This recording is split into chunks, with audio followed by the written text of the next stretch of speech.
Follow along as we build a fitting tribute to the Land Rover Defender. This series is brought to you by LR Centre Limited and Frost Auto Restorers and SIP Industrial Products. This week in our tribute build series, we're taking our R380 along to a local transmission specialist, Recon Gearboxes in Murfield, where the gearbox will be stripped down, inspected and reconditioned. The guys at Recon Gearboxes already had an R380 stripped down on the bench that was in average condition, so we could use that as a baseline to compare it with our own. Glenn from Recon Gearboxes talked us through the strip down process on the bench, starting with the main shaft collar. I had to go somewhere this morning to get that pulled off with a special tool. Someone that grabbed it there and then pulled it all the way out.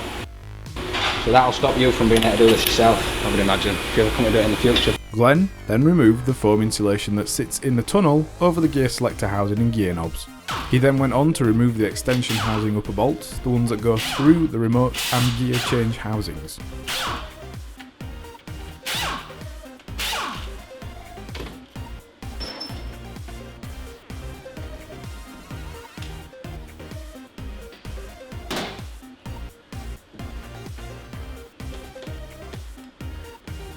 The high, low and centre diff linkages were also removed, as were the breather pipes that were still bundled with the gearbox.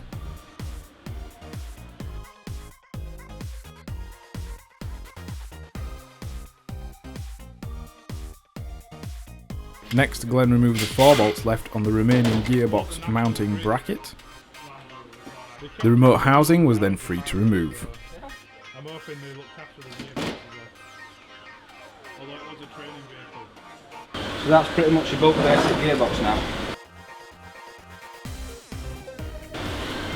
Well, what I normally do first, pull this front bit off, so I can inspect them bearings. The front cover is held on with 6 bolts. This can be tapped loose using a soft face hammer. Is it the R380 that'll be another car? Like Rover?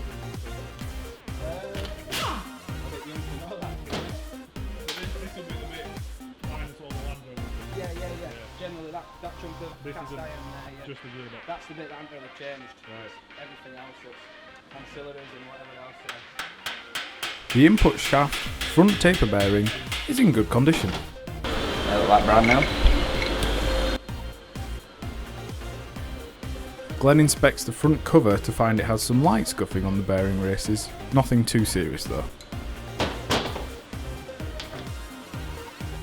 A few minor pits, but fairly good condition.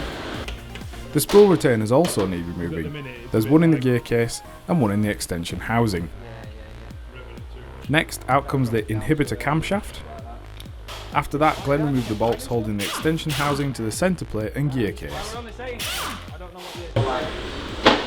Like the brass selector forks, they wear into there sometimes, so you'll get a bit of a selection.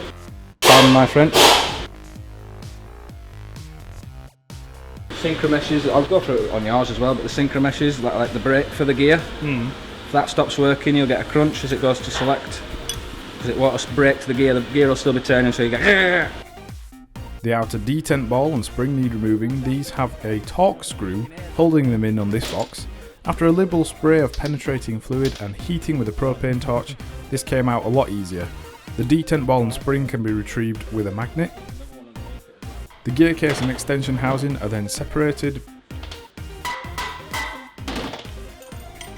before removing the selector quadrant and completely splitting the outer cases.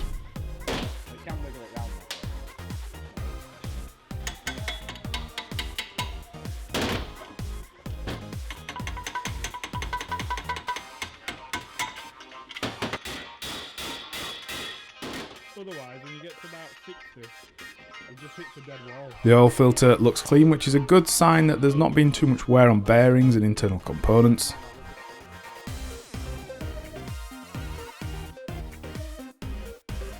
The synchros too appear to be in good shape.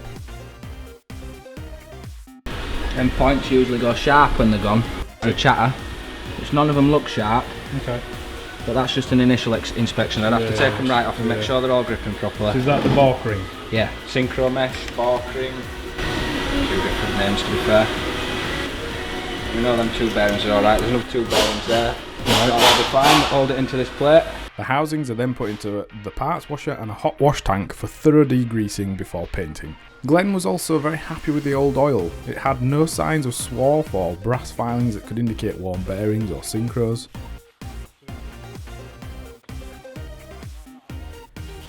On the gearbox internals, Glenn first removes the 5th gear nut, then the lay shaft 5th gear.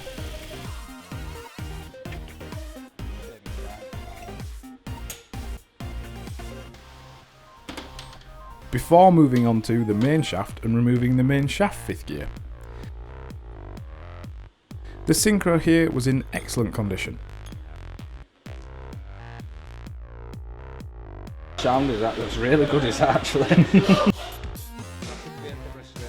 After removing the 5th gear, you need to remove the circlip that holds the reverse and 5th gear synchro hub in place, and the sleeve as well, then the hub itself.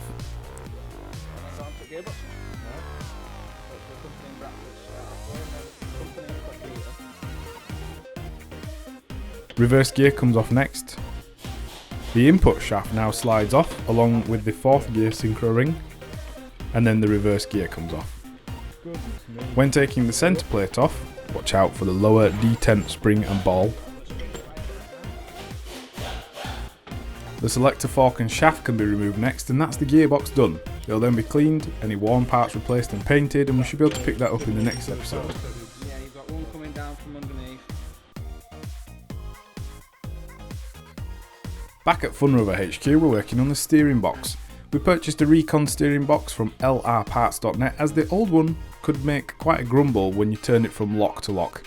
Once this is fitted, we send the old one back, and it's a neat way of saving some cash and recycling Land Rover parts. Don't forget to empty as much steering fluid out of the system as you can. We'll also need to ensure the steering box is centred and bled, and then after our shakedown drive we need to retorque all of the bolts for this system. We fitted the drop arm, then located the bolts through the tab washer on the wheel side, through the chassis and into the box with some 1/2 inch washers in between. Don't forget as well to bend down the lock washer on the drop arm. Then I grease the swivel housings using 1-shot grease.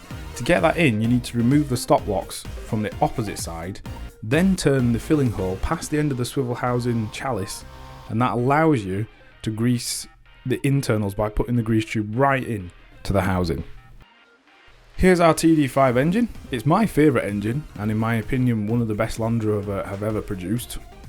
We're going to do a bit of work on this engine, so we set about removing all the hoses first using some mole grips. Some of the pipes can get quite fused in place with aluminium corrosion, so you need an appropriate amount of force to remove them without damaging them. Once the hose clip is past the ridge end of the fitting, it should pull off with just a little bit of twisting like so. Tearing down an engine is very simple. Just work methodically, removing each component as and when you can, such as this fuel cooler housing. I like to put the bolts back in place so I know where they came from. This also had some push fittings that remove just like so.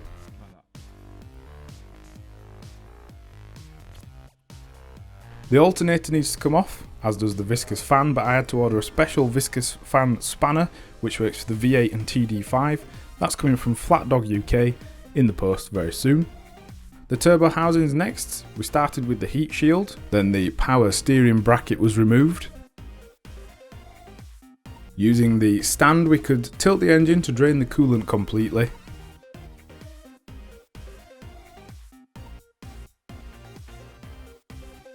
The turbo housing and ancillaries were then able to be unbolted, and this was put safely to one side.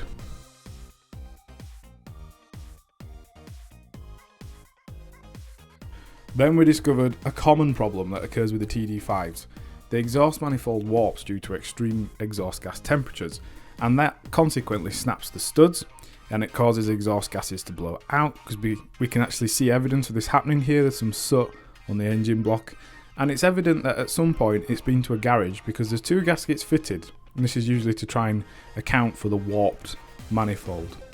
We'll solve this by machining the manifold flat, the surface that mates to the block, removing some of the extra webbing between each inlet, as well as uprating the studs. Next week, we'll show you how we're going to extract those broken studs because they don't protrude, they're actually recessed in their holes, which is unfortunate.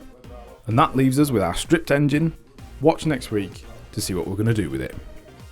We hope you've enjoyed this episode of FunRover TV. You can see our last episode here and also check us out on funrover.com. We are at FunRover on Twitter and Instagram, and we're also on Facebook.